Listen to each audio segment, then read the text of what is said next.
రాష్ట్రపతి ఎన్నికలకు సర్వం సిద్ధమైంది. పార్లమెంట్ సహా అన్ని రాష్ట్రాల అసెంబ్లీలో ఎన్నికలకు ఏర్పాట్లు పూర్తయ్యాయి.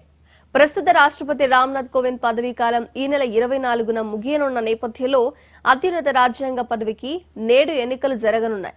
ఫలితాలను గురువారం వెల్లడిస్తారు. రాష్ట్రపతి ఎన్నికల బరిలో అధికార ఎన్డీఏ మిత్రపక్షాల అభ్యర్థిగా ద్రౌపది ముర్ము, విపక్షాల ఉమ్మడి అభ్యర్థిగా యశ్వంత్ సిన్హా పోటీలో ఉన్నారు.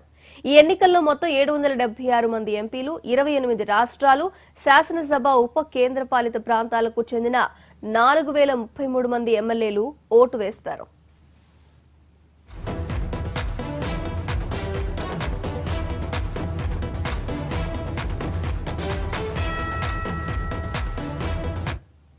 రాష్ట్రపతి ఎన్నికలకు సర్వం సిద్ధమైంది. పార్లమెంట్ సహా అన్ని రాష్ట్రాల అసెంబ్లీలో ఎన్నికలకు ఏర్పాట్లు పూర్తయ్యాయి. ప్రస్తుత రాష్ట్రపతి రామ్నాథ్ కోవింద్ పదవీ కాలం ఈ నెల 24న ముగియనున్న నేపథ్యంలో అత్యున్నత రాజ్యాంగ పదవికి నేడు ఎన్నికలు జరగనున్నాయి.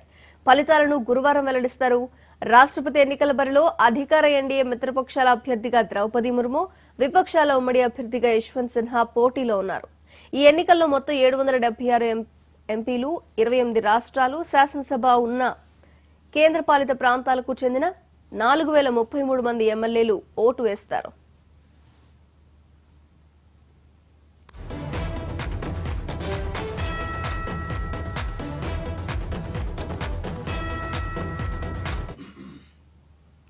ప్రెసిడెంట్ ఎలక్షన్స్ జరుగుతున్నాయి. మరి ఎలక్షన్ సంబంధించి ఏర్పాట్లు ఏ విధంగా ఉన్నాయి, దీనికి సంబంధించిన డీటెయిల్స్ అందించడానికి మా ప్రతినిధి శిరీష్ లైవ్ లో సిద్ధంగా ఉన్నారు. శిరీష్, చెప్పండి, ప్రస్తుతం రాష్ట్రపతి ఎన్నిక అనేది కీలకంగా మారింది. ఈ రోజే మొత్తానికి జరగబోతుంది పోలింగ్. డీటెయిల్స్ ఏ విధంగా ఉన్నాయి?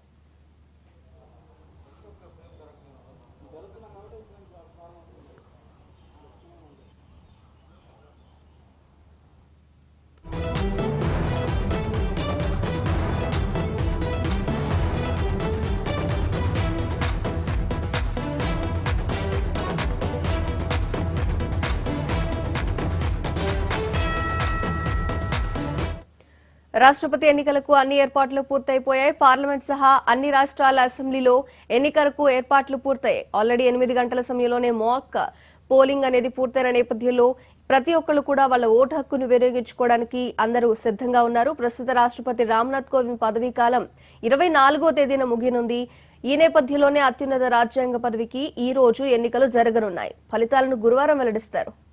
డీటెయిల్స్ శిరీష్ నడి తెలుసుకుందాం. శిరీష్, చెప్పండి, ప్రస్తుతం రాష్ట్రపతి ఎన్నికలకు సంబంధించిన ఏర్పాట్లు ఏ విధంగా కొనసాగుతున్నాయి? ప్రస్తుతం హీట్ ఏ విధంగా ఉంది?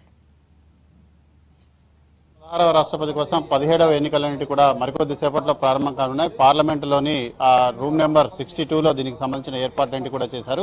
Rajya Sabha secretary general PC Modi ఈ రాష్ట్రపతి ఎన్నికలకు సంబంధించిన రిటర్నింగ్ అధికారిగా కూడా వ్యవహరిస్తున్నారు. అయితే దీనికి సంబంధించి మొత్తం ఏర్పాట్లన్నింటి కూడా చేయడం జరిగింది. 11 గంటలకు ఉభయ సభలన్నింటి కూడా ప్రారంభమవుతాయి. కానీ అంతకంటే ముందే పోలింగ్ అనేది కూడా ప్రారంభమవుతుంది. 10 గంటలకు పోలింగ్ అనేది కూడా ప్రారంభమవుతుంది. 10 గంటల కంటే ముందే, అంటే 9:55 ప్రాంతంలో ప్రధాని నరేంద్ర మోడీ పార్లమెంటుకు చేరుకుంటారు. మీడియాతోటి మాట్లాడిన తర్వాత ఆయన నేరుగా ఓటు వేసేందుకు ఓటింగ్ జరిగే హాల్ కూడా చేరుకొని అక్కడ ఓటు హక్కును వినియోగించుకుంటారు. ఆ తర్వాత లోక్సభ స్పీకర్ ఓం బిర్లా కూడా తన యొక్క ఓటు హక్కును కూడా వినియోగించుకుంటారు. ఆయన కూడా రాజస్థాన్లోని కోటా నుంచి లోక్సభ సభ్యుడిగా ఎన్నికయ్యారు. ఆ తర్వాత స్పీకర్గా ఎన్నిక కావడం జరిగింది కాబట్టి ఆయన కూడా ఓటు హక్కు వినియోగించుకుంటారు. ఉభయ సభల్లోని ఎంపీలు తమ యొక్క ఓటు హక్కును వినియోగించుకుంటారు. అయితే కొంతమంది సభ్యులు ప్రమాణ స్వీకారం అనేది కూడా చేయాల్సింది కాబట్టి వాళ్ళు ప్రమాణ స్వీకారం చేసిన తర్వాత మాత్రమే తమ యొక్క ఓటు హక్కు అనేది కూడా వినియోగించుకుంటారు. 11 గంటలకు ఉభయ సభలన్నింటి కూడా ప్రారంభమవుతాయి. ఉభయ సభల్లో మొదటి అజెండాగానే ఈ ప్రమాణ స్వీకార కార్యక్రమం అనేది కూడా ఉంది కాబట్టి ప్రమాణ స్వీకారం చేసిన వెంటనే కొత్తగా ఎన్నికైన సభ్యులందరూ కూడా ఓటు హక్కు వినియోగించుకునేందుకోసం అక్కడ ఓటింగ్ కేంద్రానికి కూడా చేరుకుంటారు. అయితే తెలుగు రాష్ట్రాల నుంచి కనుక చూసినట్లయితే ముఖ్యంగా వైఎస్ఆర్సీపీ పార్లమెంటరీ పార్టీ నేత విజయసాయిరెడ్డి, అదేవిధంగా బీద మస్తాన్ రావు, వీళ్ళిద్దరూ కూడా ఈరోజు రాజ్యసభ సభ్యులుగా ప్రమాణ స్వీకారం చేయనున్నారు. వాళ్ళు ప్రమాణ స్వీకారం చేసిన అనంతరం తమ యొక్క ఓటు హక్కును వినియోగించుకుంటారు.